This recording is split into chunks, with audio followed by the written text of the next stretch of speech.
E a palavra de renovação, ela vem para restaurar, para renovar algo que estava morto, que estava destruído.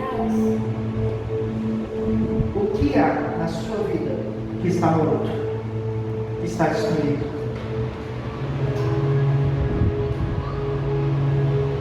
Na continuação da leitura, no versículo 5,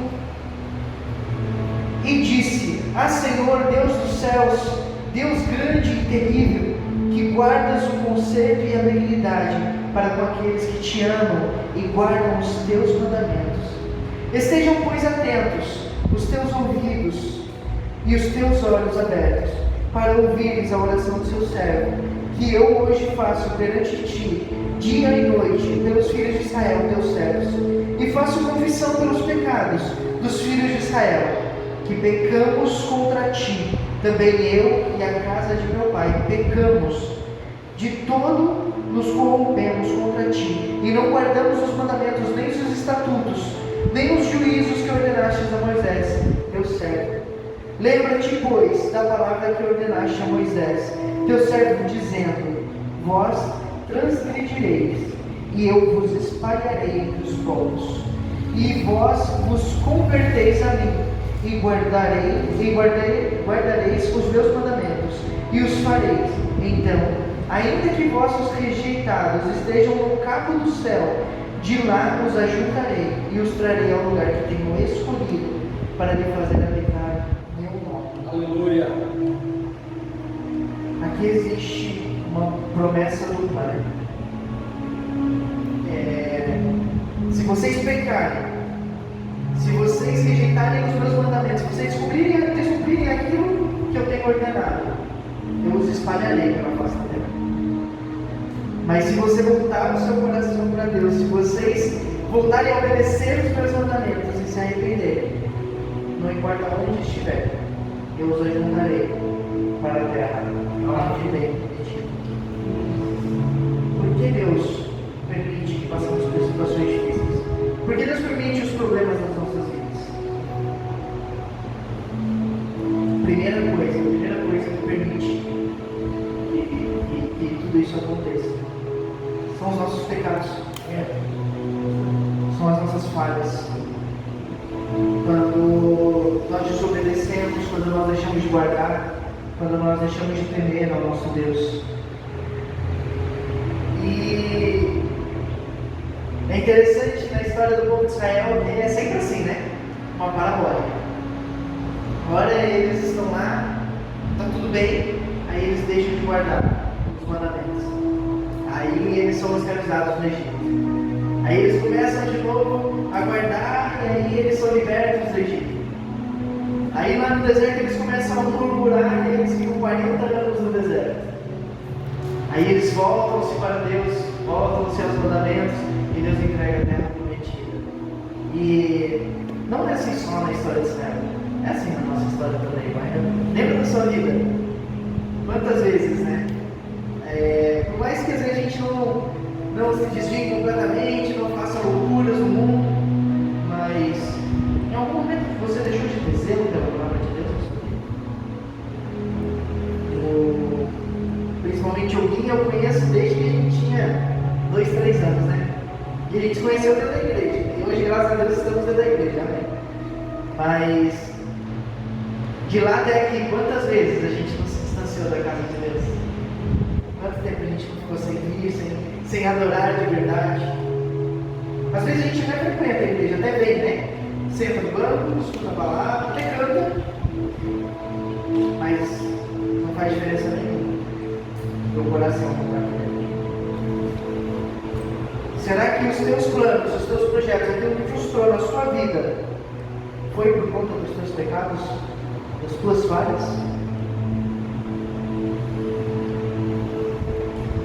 Você tem sido fiel a Deus? Tem aquela frase que diz, né? Deus é fiel. E você?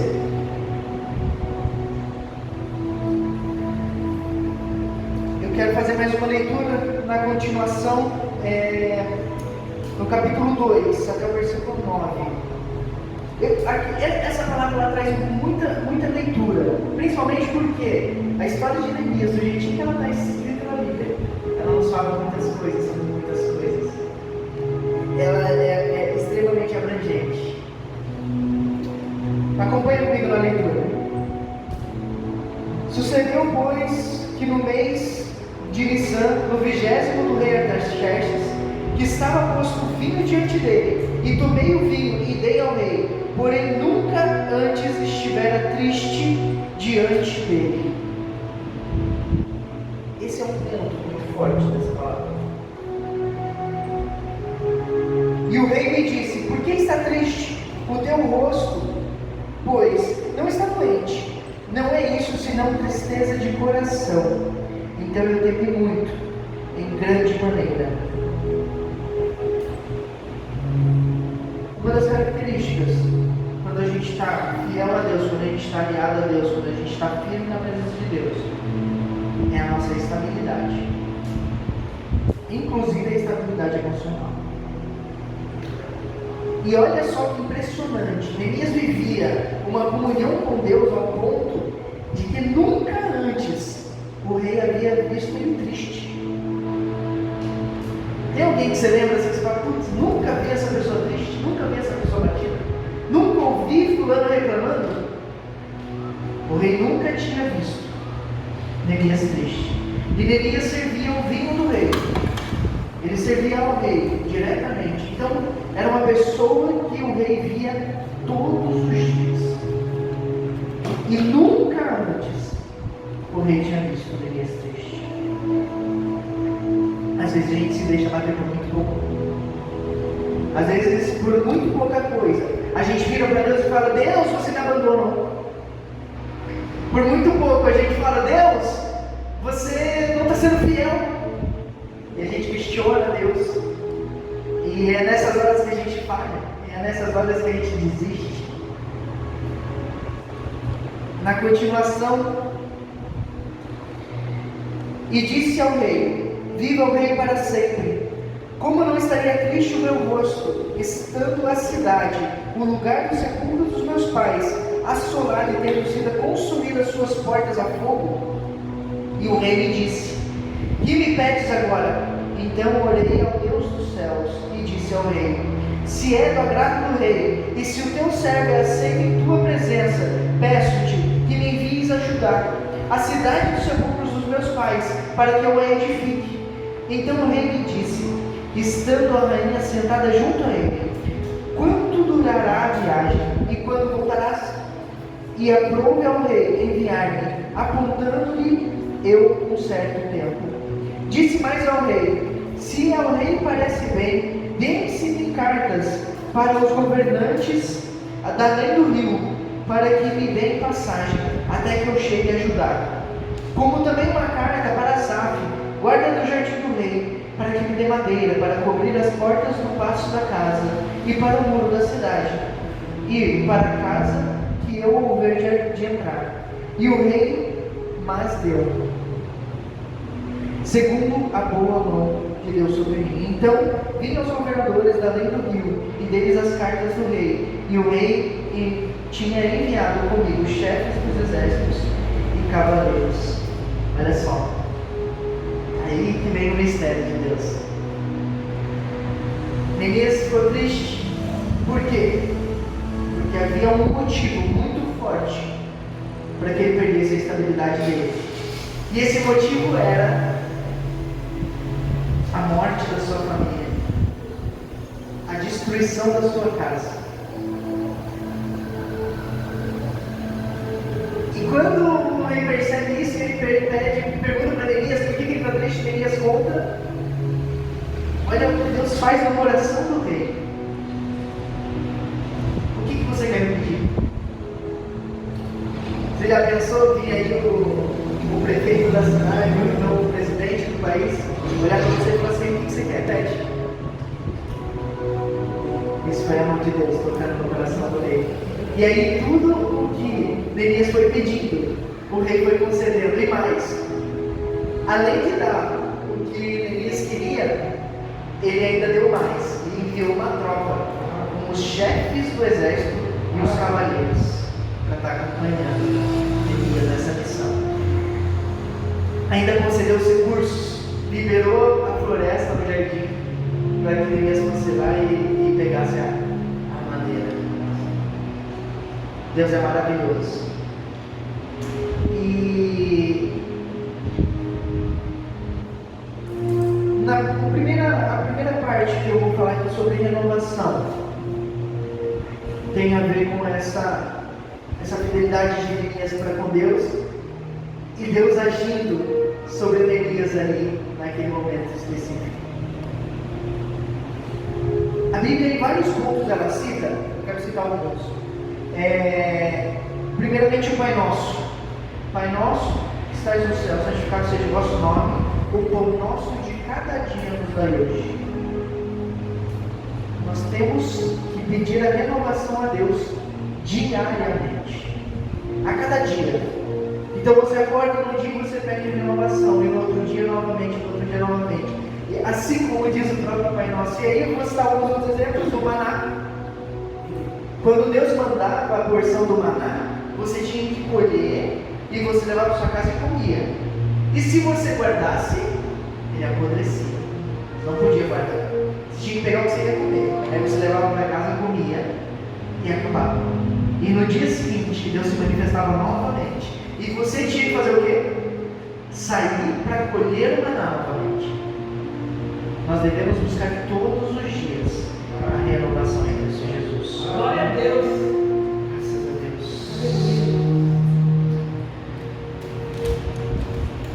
E aí Neemias saiu lá da Babilônia e foi para Jerusalém, a cidade onde os pais deles estavam sepultados. E ele chegou lá e viu aquilo tudo destruído. E o texto conta que até em alguns trechos ele sai para caminhar durante a noite para verificar quais são as partes que precisam ser restauradas. Em alguns pontos o cavalo não tem, a muda, não sei qual era o animal que ele estava montado, mas o cavalo não tinha como passar, não tinha espaço para passar. Tamanha era o entulho, tamanho era a destruição que ele estava. E a cidade estava totalmente desprotegida. E o povo estava lá. Mas o povo nada fazia, o povo estava estagnado, estava travado ali. E eles não viam uma solução, eles não enxergavam uma solução. E é interessante que quando ele começa a verificar todos os pontos de Jerusalém, todos os pontos da cidade que precisavam ser restaurados, ele saía durante a noite e andava, e ninguém sabia para onde ele ia, só sabiam que ele saía. E ele não tinha falado para ninguém ainda do projeto. E aí existe mais um mistério da renovação. E agora eu já não falo mais da renovação diária que nós temos que buscar, mas eu falo da reconstrução da nossa vida, de algumas coisas, alguns sonhos, alguns projetos, principalmente os projetos de Deus na nossa vida. Neemias, ele foi e ele olhou tudo e fez um levantamento do que precisava ser feito. E depois, quem é que reconstruiu a cidade? Mais um pouquinho de leitura no capítulo 2 ainda, versículo 17 e 18. Então lhes disse, aí é Neemias falando: bem vedes vós a miséria em que estamos, que Jerusalém está assolada e que as suas portas têm sido queimadas. Vinde, pois, e reedifiquemos o muro de Jerusalém, e não estejamos mais em opróbrio. Então lhe declarei como a mão do Senhor Deus lhe fora favorável, como também as palavras do rei que ele me tinha dito. E então disseram: levantemo-nos e edifiquemos. E esforçaram as suas mãos para o bem.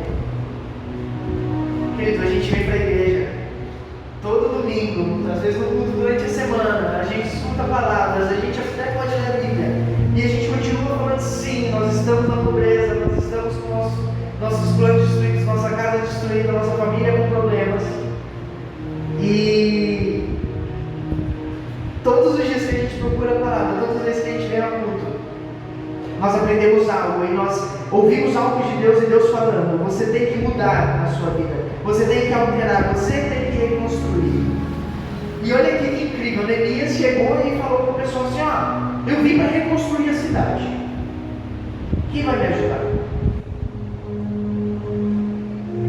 Deus te pergunta, nós vamos reconstruir a sua vida. Você vai me ajudar? Nós vamos restaurar os planos na sua vida, os projetos na sua vida. Você vai me ajudar? O que você vai fazer? Você vai continuar reclamando da vida, colocando os problemas. Sempre falo para Jair, aquela frase: não diga para o seu Deus o tamanho dos seus problemas, mas diga para os seus problemas o tamanho do seu Deus. E o que você vai fazer agora? E quando ele vai e fala para o povo, vamos reconstruir, qual que é a resposta do povo? Vamos. E eles se levantam e começam a reconstruir. Deus quer que você tome uma postura na sua vida. Deus quer que você dê o primeiro passo.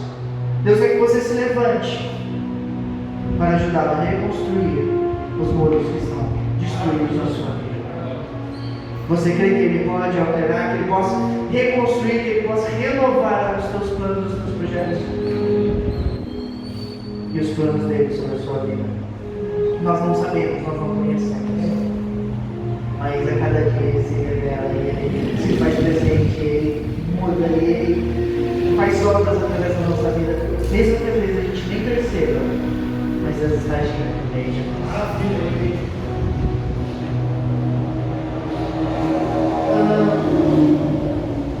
Para finalizar, às vezes a gente fala, você tem que tomar uma postura, a gente tem que reconstruir algo, mas é fácil?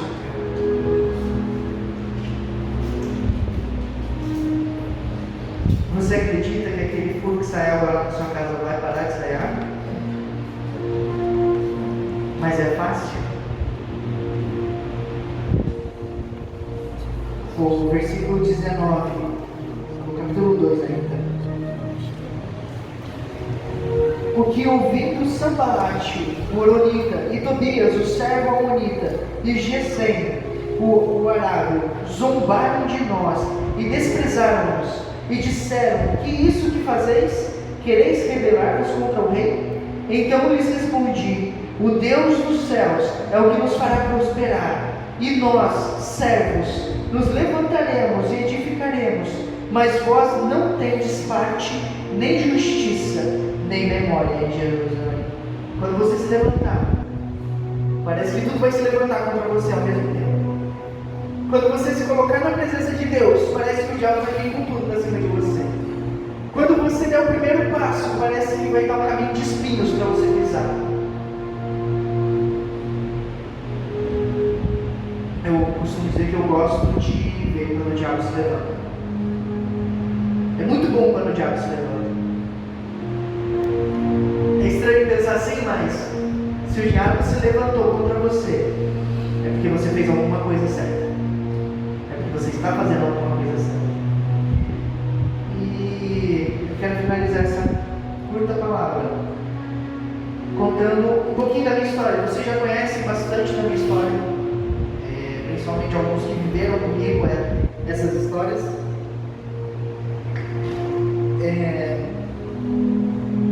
Principalmente o Douglas. O Douglas teve até dias que eu estava de cama e ele passou a semana inteira comigo lá, porque eu estava de cama, não podia sair, não podia fazer nada, ele ficou lá comigo para ajudar, para dar uma força. Mas eu quero contar para vocês um episódio específico. Eu tive uma doença que foi meu problema de crescimento, né? Eu não produzo hormônio de GH, que é o hormônio de crescimento. Mas você já tinha ouvido essa história? Você sabia dessa doença? Não. E a minha doença, ela faz o quê? Você precisa do hormônio do crescimento para você desenvolver, para você crescer. E tem os anões, os homens pequenos. O que acontece? Eles na verdade, eles têm uma deficiência que é similar, mas é um pouco diferente. Eles se tornam homens pequenos. Né? No meu caso, eu não produzia o hormônio de crescimento. Então, quando eu tinha 7 anos, Os meus pais descobriram essa deficiência, e aí quando eles começaram a fazer os exames, eles descobriram que o meu corpo era de uma criança de 3 anos. E aí eu não conseguia comer, eu não conseguia escrever, eu não conseguia desenvolver várias características.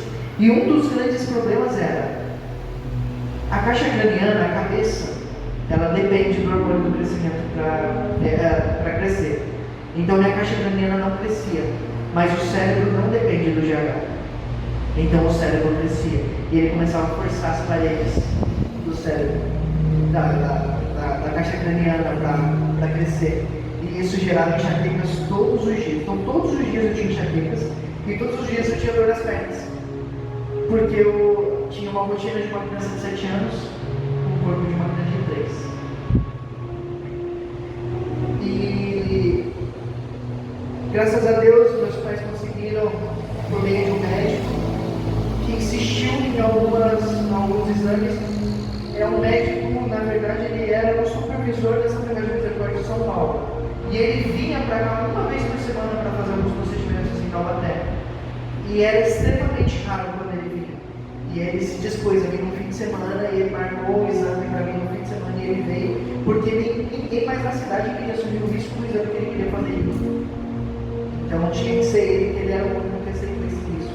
E aí ele veio e tal, e descobriu esse problema, e aí eu comecei no tratamento. E o tratamento era injetar o GH. Então desde os meus 7 anos de idade até mais ou menos os meus 18 anos, eu tomava uma injeção por dia. 17 anos, até 17 anos. Uma injeção todos os dias, injetando esse hormônio, o GH.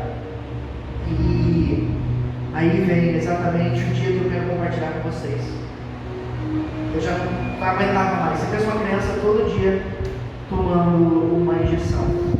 E aquilo, para mim, era uma coisa que não ia ter fim. Era algo que todo dia chegava à noite, eu já começava a ficar mais triste, já lembrando, já sabendo do que ia acontecer. E mais uma vez eu tomava uma injeção. E aí era injeção todos os dias, então os braços e a perna onde eu tomava injeção, a pele começava a ficar até mais mole, porque todo dia eu tomava um furo. Então eu tinha que fazer um rodízio para ficar furando cada dia em um lugar diferente para não saturar tanto a pele. E aí a cada dia que se passava, a dor ficava maior, porque a pele já estava machucada, não dava tempo de cicatrizar. E aquilo ia aumentando a dor. E aí, com o passar do tempo, a dose do remédio foi aumentando e a agulha foi aumentando. E eu lembro até que algumas vezes, por N motivos, a agulha acabava escapando, cortava e machucava, e eu não aguentava mais aquilo. E aí um dia eu cheguei lá e os médicos falaram assim: a gente acha que você já pode parar de tomar o remédio. E eu fiquei todo feliz. E aí eles fizeram assim: ó, você vai passar 3 meses sem precisar tomar o remédio. E depois a gente vê para ver como é que é. E aí eu voltei.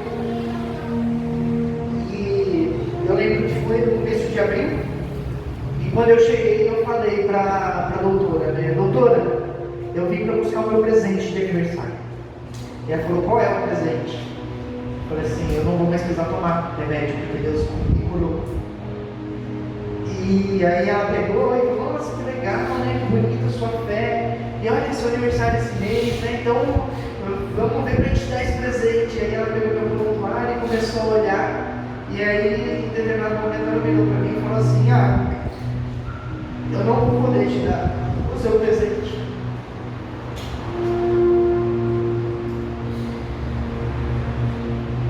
Eu lembro que nesse dia eu só lembro que eu chorava. Eu só chorava. Aí depois minha mãe que me conta, né, as coisas que eu falei. E uma das coisas que eu falei no meio do choro foi: mãe, por que Deus me abandonou? Porque Ele fala que se eu pedir alguma coisa e eu tiver fé, Ele vai me dar. Por que Ele não me deu minha coisa? E às vezes é assim que a gente se sente. Às vezes é assim que a gente sente que Deus fez com a gente, que Ele nos abandonou. E eu fiquei chorando ali durante algumas horas. E quando isso isso, a equipe de médicos se reuniu, eles viram que tinha que ir para o prontuário, estabeleceram de novo o remédio para eu tomar. E nisso entrou uma menina de cadeira de rodas, com um tampão no olho, com sonda no nariz, aquela sonda para alimentação. E aí, quando os médicos começaram a ler o prontuário e conversar com ela, a gente percebeu, ela tinha o mesmo problema que eu. Só que no caso dela, os pais dela não descobriram a tempo. E aí aquela menina ela já não andava mais, ela já não se alimentava mais. Toda a parte interna do corpo dela já tinha se atrofiado.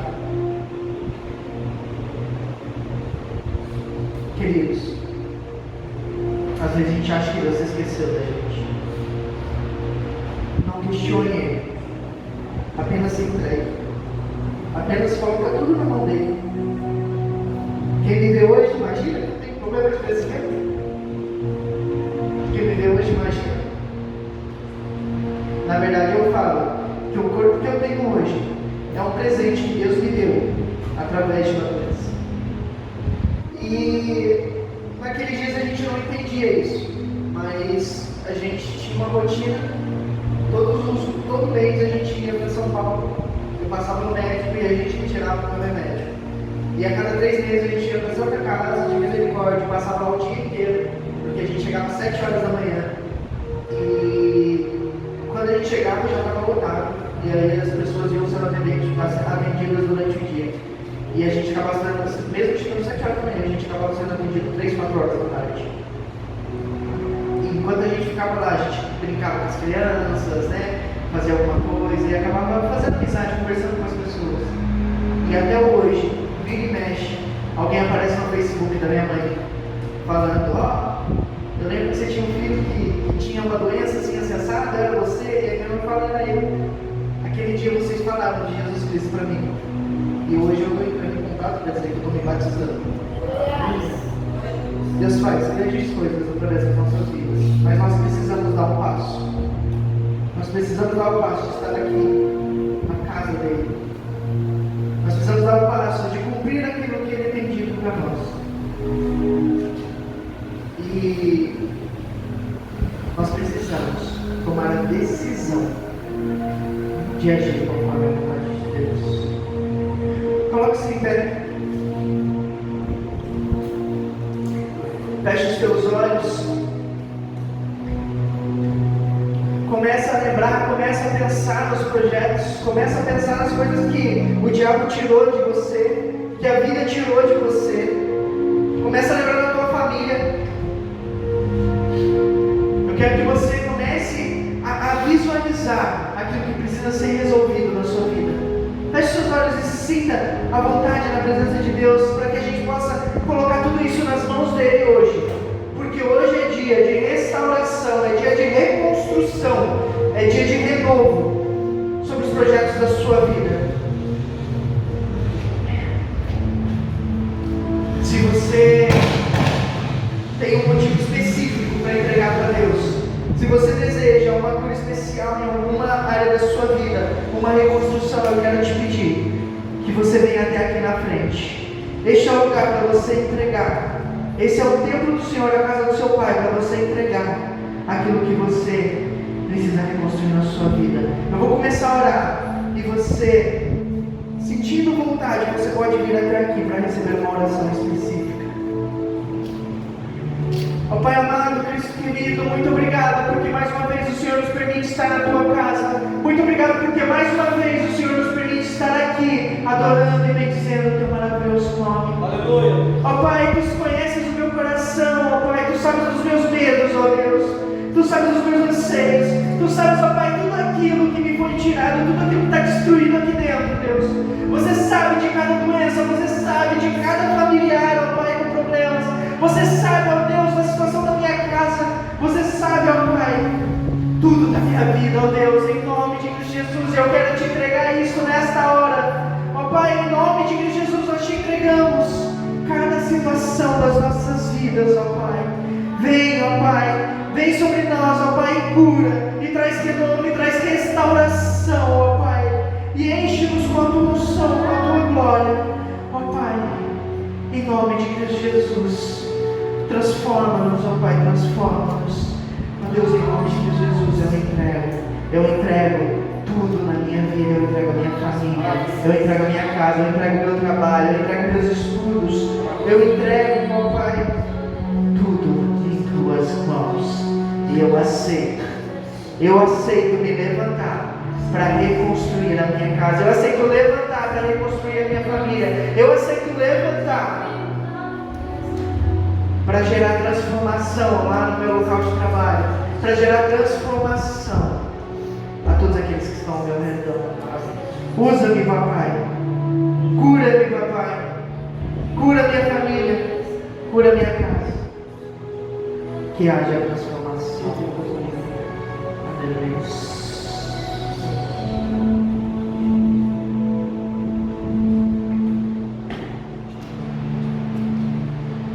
Glória a Deus. Continue em adoração. Continua em louvor a Deus.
marcado por entristecimento do povo.